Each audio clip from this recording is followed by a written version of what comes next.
We've got a lot of hot topics today, everything from folks talking about speeding drivers to unemployment. And that's how we kick things off in today's Voice of the People. Hi, I'm Eric from West Haven. All I hear about is unemployment. Well, why doesn't the government take our tax money and start building factories to make our own goods? We let companies close down, move to other countries for cheap labor, and then we buy the stuff back. How much more lead and poison do we have to import?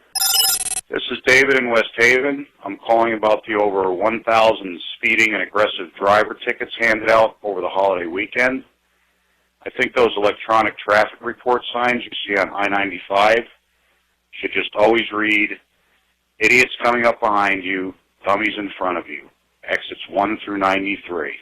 Always. I'm Henry in Old Saybrook.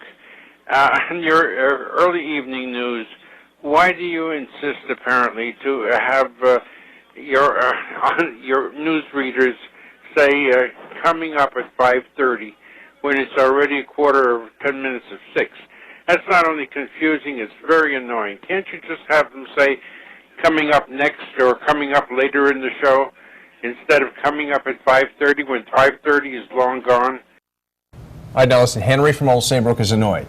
We're annoying him. We're going to explain this. Now, okay. Henry, there's 2 half hours. There's News 8 at 5, and then there's News 8 at 5:30. That's right. 2 half-hour newscasts, so if it's in the second half hours, News 8 at 5:30, even if it's past 5:30. We're saying what's coming up in that news Does that make half sense? hour.